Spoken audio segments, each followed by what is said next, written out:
Party जिंदाबाद, Bharatiya Janata party जिंदाबाद, भारत माता की, भारत माता की।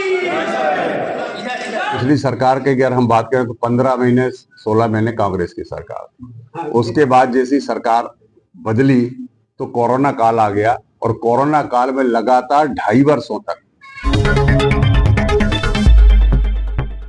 जन जन की आवाज, सिटी न्यूज एमपी। प्रभारी मंत्री पहुंचे मऊगंज।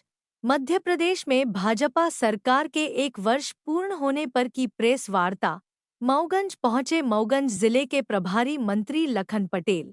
आज शनिवार 14 दिसंबर को दोपहर 1 बजे भाजपा जिला कार्यालय बाईपास रोड मऊगंज में भारतीय जनता पार्टी के नेतृत्व वाली प्रदेश सरकार के लोकप्रिय व यशस्वी मुख्यमंत्री डॉक्टर मोहन यादव जी के सुशासन के शानदार और ऐतिहासिक 1 वर्ष पूर्ण होने के उपलक्ष्य में पत्रकार वार्ता को संबोधित किए। वार्ता को संबोधित करते हुए कहा कि मध्य प्रदेश सरकार के कार्यकाल का 1 साल पूरा होने जा रहा है। इस अवसर पर राज्य सरकार की उपलब्धियां बताई। वहीं इस मौके पर भाजपा जिला अध्यक्ष राजेंद्र मिश्रा, एडवोकेट मृगेंद्र सिंह, मीडिया प्रभारी अजय मिश्रा, प्रकाश चौरसिया, मुंद्रिका पटेल, भाजपा नेत्री चंद्रप्रभा गुप्ता सहित तमाम पदाधिकारी कार्यकर्ता उपस्थित रहे। सभी का आज की प्रेस कॉन्फ्रेंस में सबका स्वागत है। जैसा आप सब जानते हैं कि डॉक्टर मोहन यादव जी के नेतृत्व में जो भारतीय जनता पार्टी की सरकार बनी, उसका 1 साल कल 13 दिसंबर को पूर्ण हुआ। हमारी सरकार ने 1 साल में क्या क्या नए काम किए और किन कामों को गति दी, उस विषय में हम आप सबको अवगत कराना चाह रहे। आपके माध्यम से जनता तक ये बात पहुंचे, इसके लिए आप सबको आमंत्रित किया गया है। बहुत खुशी का विषय है कि 2023 में प्रचंड बहुमत के साथ मध्य प्रदेश में भारतीय जनता पार्टी की सरकार बनी, राष्ट्रवादी सरकार प्राप्त हुई। एमपी के मन में मोदी और मोदी के मन में एमपी का नारा चरितार्थ हुआ। सरकार का यह प्रथम वर्ष मध्य प्रदेश के सुशासन, विकास, विरासत के संवर्धन के लिए समर्पित है। हमारी सरकार के प्रधानमंत्री श्री नरेंद्र मोदी जी के मंत्र सबका साथ, सबका विकास, सबका विश्वास के साथ गौरवशाली पूरा विकास संपन्न हुआ। मध्य प्रदेश की संकल्पना को साकार करने में ईमानदार प्रयास किया गया।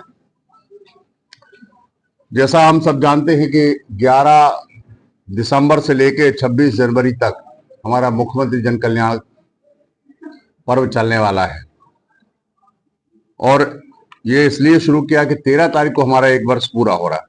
मुख्यमंत्री जन कल्याण अभियान में शासन की जन कल्याणकारी योजना से वंचित नागरिकों को लाभान्वित किया जाएगा और जन समस्याओं के मौके पर शिविर लगाकर के निराकरण किया जाएगा। इससे केंद्र सरकार, राज्य सरकार 100% सैचुरेशन के लिए चिन्हित 34 हितग्राही मूलक योजनाओं को और 11 लक्ष्य आधारित योजनाओं के साथ विभिन्न विभागों के 63 सेवाओं का शिविर लगाकर आम जन तक लाभ दिया जाएगा। जन कल्याण पर्व में विभिन्न विभागों की गतिविधियां, विकास कार्य, लोकार्पण, भूमि पूजन के साथ साथ जन कल्याण के पर्व के कार्य प्रमुखता से किए जाएंगे। इस कार्यक्रम में आमजन की सहभागिता भी सुनिश्चित की जाएगी। मध्य प्रदेश में भारतीय जनता पार्टी की डॉक्टर मोहन यादव की नेतृत्व वाली सरकार का 1 वर्ष पूरा हो गया। उसमें गरीब कल्याण के लिए जो काम हुए, जैसे आपको मालूम होगा कि इंदौर की हुकमचंद मिल कई वर्षों से मजदूर, मुझे जहां तक ध्यान में है कि 25-30 साल वर्षों से वो मजदूर अपने जो उनके भत्ते और वेतन थे उसके लिए प्रयास कर रहे थे। माननीय हमारे मुख्यमंत्री ने 4800 श्रमिक परिवारों को लंबित 224 करोड़ की राशि का भुगतान किया। संबल 2 योजना जो प्रारंभ की, उसमें 1,73,00,000 से अधिक श्रमिकों का पंजीयन किया गया और 40,000 से अधिक श्रमिक परिवारों को 895 करोड़ रुपए से अधिक की अनुग्रह राशि जो थी वो दी गई। सामाजिक सुरक्षा पेंशन में प्रति माह 55 लाख हितग्राहियों को 3,000 करोड़ से अधिक की राशि का अंतरण किया जाता है। प्रधानमंत्री आवास योजना ग्रामीण में 36 लाख से अधिक परिवार, प्रधानमंत्री आवास शहरी में 8 लाख से अधिक परिवारों का सपना साकार हुआ है। स्वामित्व योजना में 24 लाख लोगों को भू अधिकार पत्र वितरित कर मध्य प्रदेश देश में प्रथम बना है। वोकल फॉर लोकल के तहत धनतेरस से देवउठनी 11 तक शिल्पकार छोटे व्यापारियों को कर मुक्त रखा गया है। किसान कल्याण के लिए प्रत्येक ग्राम पंचायत में पीएम किसान समृद्धि केंद्र की स्थापना होगी। रानी दुर्गावती श्री अन्न प्रोत्साहन योजना में 1,000 रुपया प्रति क्विंटल के हिसाब से उनको उत्पादन के लिए प्रोत्साहन राशि दी जाएगी और वो अधिकतम 3,900 रुपया प्रति हेक्टेयर होगी। मित्रों, जैसा हम सब जानते हैं कि ये सरकार जन कल्याण के काम में कोई कोर कसर नहीं छोड़ रही और खासतौर से किसानों के लिए भी, जैसे आपने देखा होगा कि पिछली बार 125 रुपए क्विंटल का गेहूं में बोनस दिया गया और अभी सोयाबीन की खरीद चल रही है जिसमें समर्थन मूल्य 4,892 रुपए प्रति क्विंटल के हिसाब से समर्थन मूल्य पर सोयाबीन खरीदा जा रहा है। इसी किसान मुख्यमंत्री किसान कल्याण सम्मान निधि में 6,000 रुपए प्रति वर्ष के भुगतान सीधे खातों में, किसानों के खातों में किया जा रहा है। फसल की बोनी के सही आकलन के लिए डिजिटल क्रॉप योजना का भी क्रियान्वयन किया गया है, जिससे मैपिंग और किसान अपनी खुद भी जिसको क्या कहते हैं अपन, फसल अपनी अंकित कर सकता है अपने उसमें। राजस्व अभियान 2 के तहत 80 लाख से अधिक लंबित प्रकरणों का निपटारा किया गया। जैसा आप जानते हैं कि सबसे बड़ी समस्या अगर कोई रहती है तो वो किसानों के साथ जो उनके खतरे खाते या और भी जो चीजें हैं उनकी केसेस बहुत चलते रहते हैं। तो अभी स्पेशल एक ड्राइव चलाएगी। तो अभी अभियान 2 खत्म हुआ, उसमें वहां तक 1 और 2 में लगभग 80,000 किसानों के खातों का सुधार किया गया। अभी अभियान 3 जारी है जो 15 जनवरी तक चलेगा। उसमें भी जो बचे हुए काम है उनको पूरा करने का प्रयास करेंगे। युवाओं के लिए भी अलग अलग जगह काम किए, जैसे बहुत पहले विश्वविद्यालय के जो कुलपति होते थे उनको अब कुलगुरु के नाम से कहलाएंगे। राज्य स्तरीय रोजगार दिवस के अवसर पर 7 लाख युवाओं को 5,000 करोड़ का स्वरोजगार ऋण वितरण किया गया है। सभी शासकीय विभागों में लगभग 1 लाख पद की भर्तियां की जा रही हैं और आने वाले 4 वर्षों में लगभग 2.5 लाख भर्तियां और का प्रावधान किया जा रहा है। आपने देखा होगा हर जिले में एक पीएम श्री कॉलेज खोली गई है जिसका उन्नयन किया गया है और उसमें सारी सुविधाओं युक्त कॉलेज प्रारंभ कर दी गई हैं। महिला सशक्तिकरण के लिए भी पार्टी पूरे तरीके से, पूरे समर्पण के साथ काम कर रही है। जैसा पहले आपने देखा होगा, पहले पूर्ववर्ती सरकारों में, मतलब दूसरी जो सरकारें थी, उसमें महिलाओं के लिए कोई नौकरी में आरक्षण नहीं होता था। पहले की सरकार ने 33% आरक्षण दिया था, अब उसको बढ़ा करके 35% कर दिया गया है किसी भी नौकरी में महिलाओं के आरक्षण। लाडली बहना योजना में लगभग 1,29 लाख बहनों को जनवरी 24 से अब तक लगभग 19,212 करोड़ रुपए से अधिक की राशि उन बहनों के खाते में डाली गई है। रक्षाबंधन के समय पर, जैसा आप सबको जानकारी है कि 250 रुपया अतिरिक्त राशि का भी प्रावधान किया गया था और उनके खाते में स्थानांतरण की गई थी। प्रदेश में लगभग 26 लाख लाडली बहनों को 450 रुपए के सिलेंडर के हिसाब से भी सब गैस सब्सिडी रिफिल की जा रही है, जिसमें 715 करोड़ रुपए उनके खातों में स्थानांतरण किए गए। अभी आपने सुना, आप अपन सब जानते हैं, जैसे अभी लाडली लखपति दीदी की जो योजना है उसमें 1 लाख से अधिक लखपति दीदी अभी बन चुकी हैं और बहनों को लखपति बनाने की योजना लगातार काम कर रही है। जैसा हम सबको जानकारी है कि इस साल पूरे साल भर संस्कृति को भी समृद्ध करने का काम सरकार ने किया है। उसमें श्री कृष्ण लीलाओं से जुड़े सभी तीर्थ स्थलों पर जोड़कर श्री कृष्ण पाथे का निर्माण होगा। श्री कृष्ण पाथे न्याय के गठन की भी स्वीकृति दे दी गई है। विक्रमोत्सव के अवसर पर विश्व की पहली विक्रमादित्य वैदिक घड़ी का शुभारंभ कर भारतीय काल गणना का परंपरा का साक्षात्कार पूरी दुनिया को कराया गया। जैसा अपन सब जानते 1450 किलोमीटर लंबे श्री राम वन पथगमन का निर्माण कार्य लिया गया है। प्रत्येक नगरीय निकाय में गीता भवन के निर्माण का भी निर्णय लिया गया। अभी 11 तारीख को आपने देखा होगा पूरे प्रदेश में गीता का, और जो एक विश्व रिकॉर्ड बन गया वर्ल्ड, इसमें Guinness book of world record में नाम जोड़ा गया। एक साथ 5,000 लोगों ने गीता का पठन पाठन किया। सुशासन की दृष्टि से आप जैसे जानते हैं कि अभी अपन बात कर रहे थे किसानों की, साइबर तहसील भी बनाई गई है। नामांकन और बंटवारे जैसे राजस्व पकड़ों को ऑनलाइन निराकरण के लिए प्रावधान कर दिया गया है। पहले कई बार अपन देखते थे कि किसानों को एप्लीकेशन लगाना पड़ती थी, फिर उसका निपटारा होता। अब साइबर तहसील के कारण पूरा इलेक्ट्रिफिकेशन होने के से इसमें सरलता आएगी। संपत्ति में ई पंजीयन और ई स्टैंपिंग के माध्यम से भी रजिस्ट्री की सुविधा संपदा 2 शुरू किया गया है। अभी आप देख रहे हैं कि कुछ दिन पूर्व थानों की भी सीमांकन किया गया था। परिसीमन जो थाने थे बहुत पुराने चले आ रहे थे, उनका भी परिसीमन किया गया था। अभी जो आप देख रहे हैं जिलों का परिसीमन चल रहा है, उसमें कुछ जिले इधर से उधर कट के तहसील या ब्लॉक के तहत जोड़े जा रहे हैं। ये आगे चल के इसके परिणाम अपने को समझ में आएंगे कि इसके क्या फायदे होंगे। कई जगह इसमें आपत्तियां भी आ रही, कई जगह लोग बहुत उत्साह के साथ इससे आगे बढ़ रहे हैं।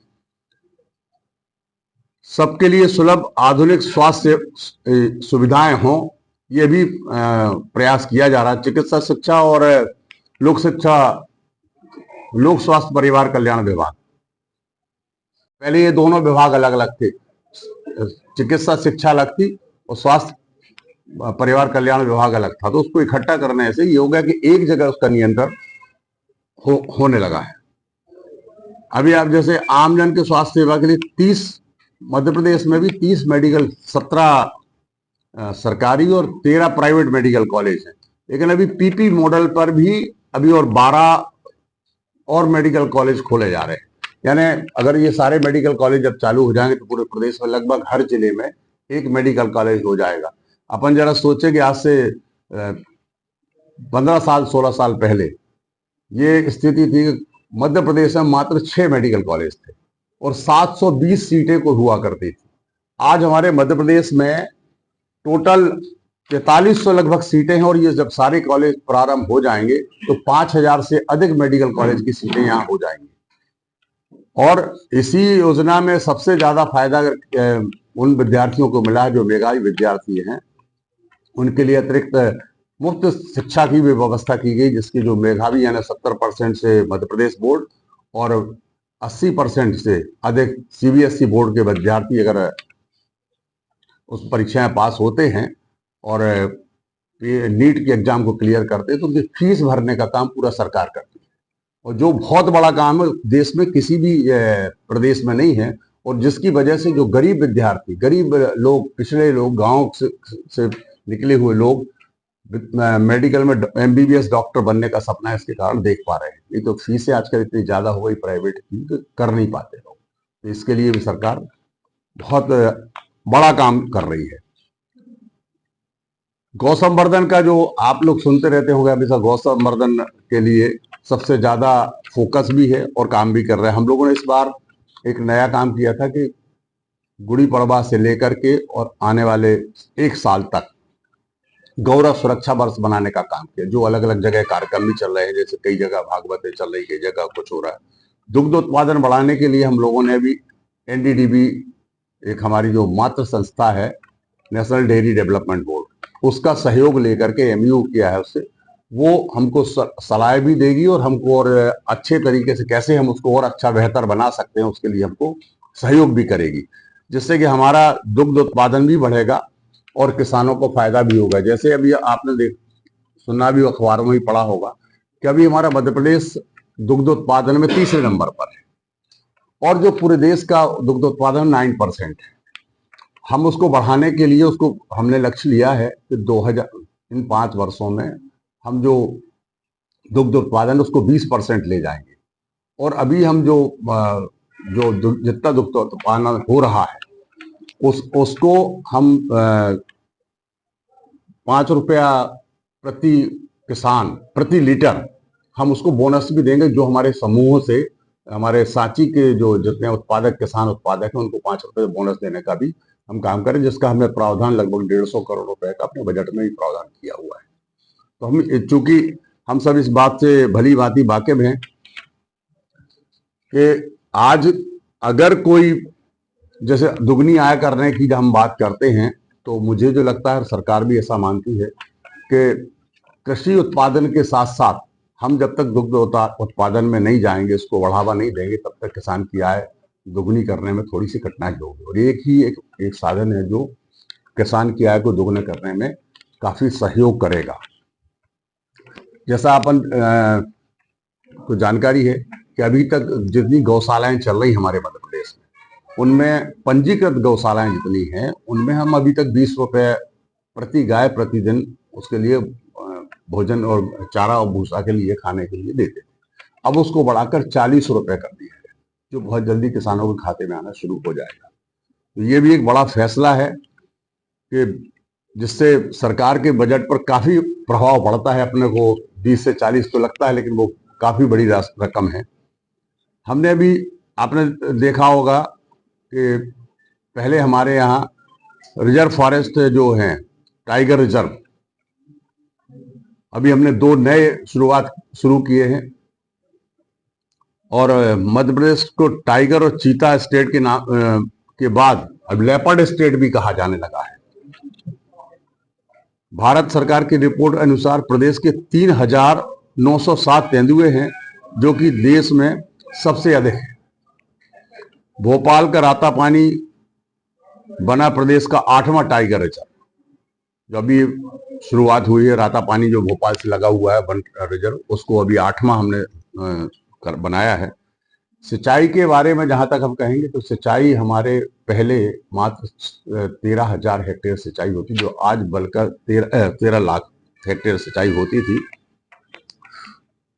जो अब बढ़कर के लगभग हम लोगों ने अभी तक 50 लाख हेक्टेयर तक हम ले गए हैं। और हमारा लक्ष्य है कि आने वाले 4 सालों में बचे हुए 1 करोड़ हेक्टेयर तक इसको ले जाएंगे।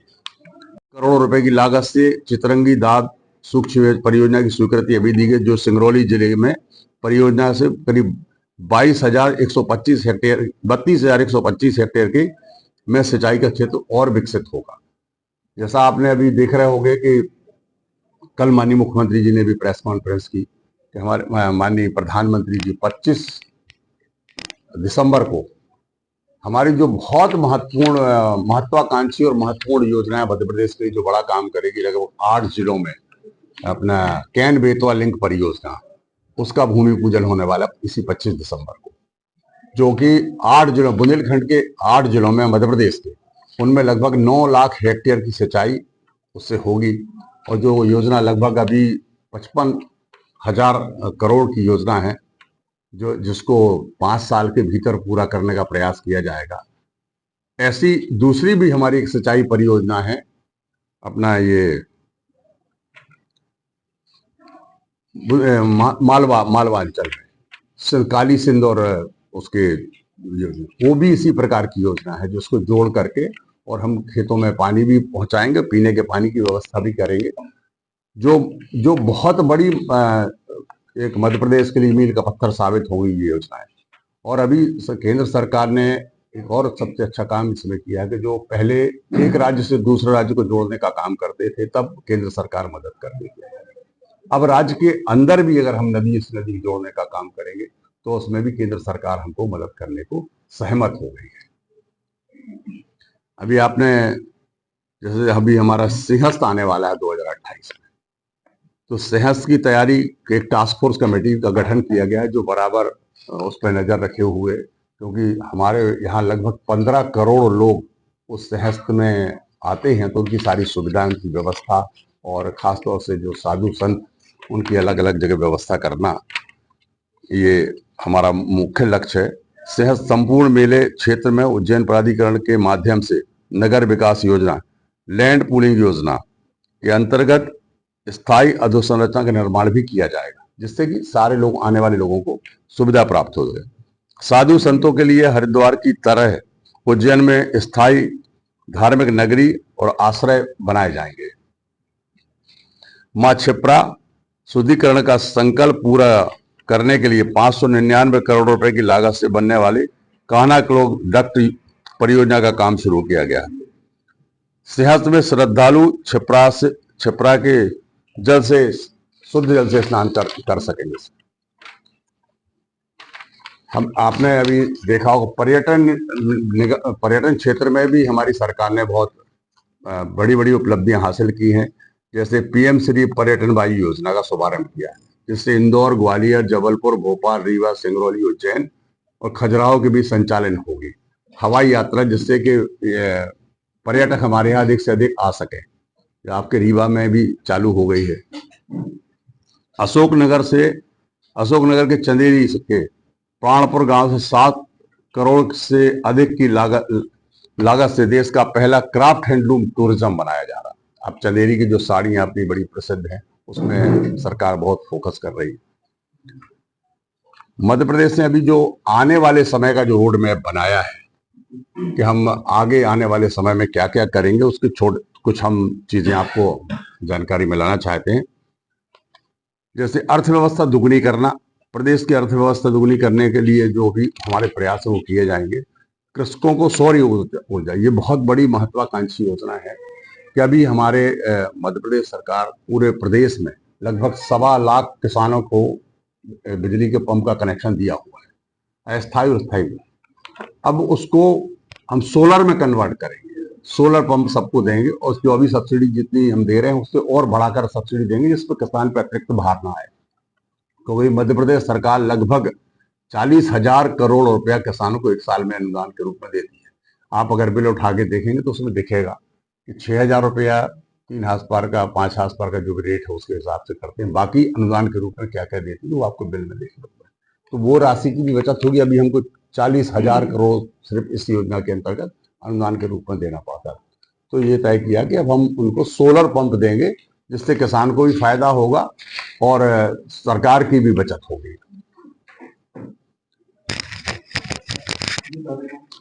जैसे मैंने अभी आपको पूर्व बताया कि 50 लाख हेक्टेयर का हमारा अभी सिंचित है, जो हम जिसको 1 करोड़ करने वाले हैं। पीपी कॉलेज की भी चर्चा भी अपन कर चुके। समितियों, दुग्ध समितियों का विस्तार करना है, इसलिए हमारा मुख्य लक्ष्य है, जिसके कारण हम दुग्ध उत्पादन बढ़ा सकेंगे, दुग्ध कलेक्शन हम अधिक बढ़ा सकेंगे। और अभी जैसा मैंने पिछली बार शायद चर्चा में मैंने कहा था कि रीवा और शहडोल एक अलग से दुग्ध संघ बनाने की बात आम सहमति बन गई, जिसको बहुत शीघ्र हम लोग शुरुआत कराएंगे, एनडीडी का काम करेंगे। एसएचजी जो स्वसहायता समूह है, उनको हम लोग जन आंदोलन बनाने के लिए प्रयासरत हैं। जो एक तरफ से जैसे आप देखते हैं हर जगह महिलाएं आगे आ रही हैं, स्वसहायता समूह के माध्यम से काम हो रहे हैं और बहुत अच्छे काम हो रहे हैं। एफपीओ बनाने के लिए कर रहे हैं। जैसे हम लोग अभी एक जगह देखने गए तो एक एफपीओ का टर्नओवर ही 1,000 करोड़ रुपए है। किसान जो छोटे छोटे काम करते हैं उनको बड़े रूप दे करके लोग इकट्ठा करके और उससे प्रोसेसिंग करके और उसको मार्केट में ले जाते हैं। तो ऐसे भी एफपीओ बहुत सारे जो पढ़े लिखे लड़के हैं इकट्ठा होकर के वो भी सब काम कर रहे हैं।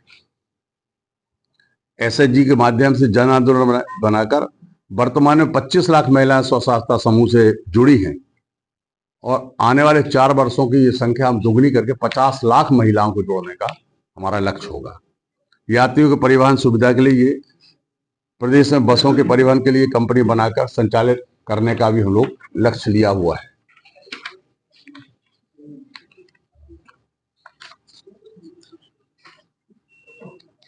उज्जैन विकास प्राधिकरण जो है हमारा, उसके हरिद्वार की तर्ज पर, जैसे हरिद्वार में आपने देखा होगा अलग अलग जगह बनाया, तो उसी तरह उज्जैन में भी अपन उसको बनाने का काम करेंगे। जीवनदायिनी नर्मदा मैया को निर्मल जल प्रवाह रखने के लिए कार्य योजना बनाकर अमल में लाया जाएगा।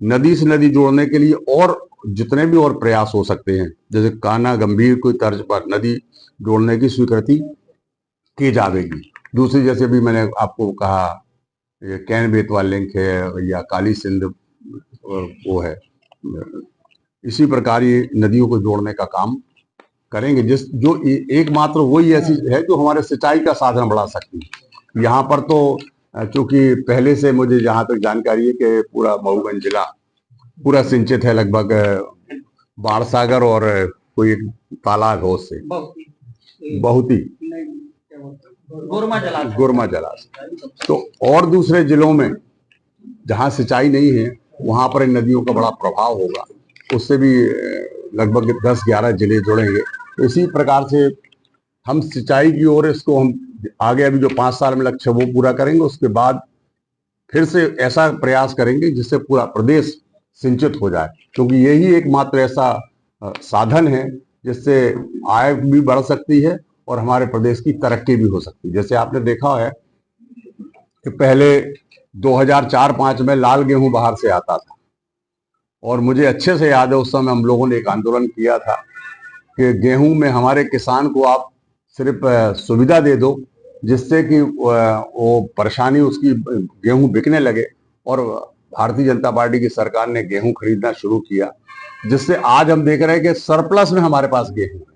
और उस समय हम लोग कहा करते थे किसान को अगर सुविधा मिलेगी तो इतना पैदा करेगा कि आपके पास रखने को जगह नहीं हो, और वो बात चरितार्थ हुई। और आप देखते कई बार ऐसी स्थिति होती है, और सरकार जब से समर्थन मूल्य पे खरीदना शुरू किया है तो आज पंजाब को भी हमने पीछे छोड़ा, हरियाणा को भी पीछे छोड़ा, और मध्य प्रदेश गेहूं उत्पादन में 1 नंबर पर आ गया। और आपको ये भी जानकारी है कि लगातार हम 5-6 वर्षों से कृषि कर्म अवार्ड जीत रहे हैं, और हमारी कृषि जो विकास दर है वो सबसे पूरे देश में सबसे अधिक है।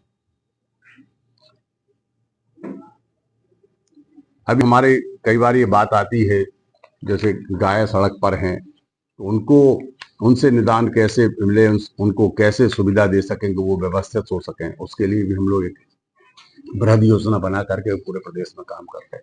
कल हमारे अभी कुछ दिन पूर्व 23 नवंबर को एक हम भोपाल के पास एक बड़ी गौशाला का भूमि पूजन किया गया। कल उज्जैन जबलपुर में होना था, परंतु अपरिहार्य कारणों से 18 को पोस्टपोन हो गया। तो ऐसे हम सब अलग अलग जगह बड़े बड़े गौशालाएं बना रहे हैं, जिसमें 10,000-15,000 गाय रखेंगे। और इसके अलावा ग्रामीण क्षेत्रों में भी ये नगरीय निकाय से संचालित होंगी, और ग्रामीण क्षेत्र से भी हम लोग बना करके और इसमें प्रयास करेंगे कि अधिक से अधिक गौ माताएं उसमें सुविधा पूर्वक रह सके। गौशालाओं में प्रदेश की उन्नति के लिए और प्रगति के साथ जनता की खुशहाल बनाने के लिए हमारी सरकार का जो संकल्प पत्र था उस पर चरणबद्ध तरीके से और तेजी से काम हो रहा है।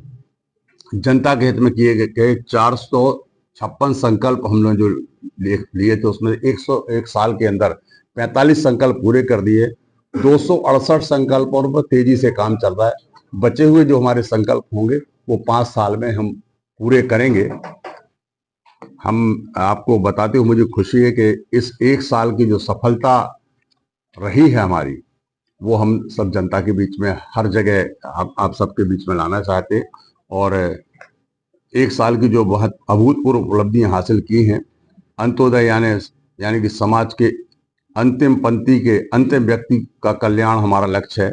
इस लक्ष्य की प्राप्ति के लिए हमारी सरकार अपनी जन कल्याणकारी योजनाओं के माध्यम से जन जन के जीवन में खुशहाली लाने के लिए निरंतर आगे बढ़ती रहेगी। प्रदेश का यह 1 वर्ष मध्य प्रदेश को विकसित, गौरवशाली, वैभवशाली, संपन्न और समृद्ध बनाने के लिए अभियान ये मील का पत्थर साबित होगी। मित्रों, आप सबका बहुत बहुत धन्यवाद। आप सब हमारे सूचना पर, हमारे मीडिया प्रभारी और हमारे अध्यक्ष जी के उस पर आए, आप सबका बहुत बहुत धन्यवाद।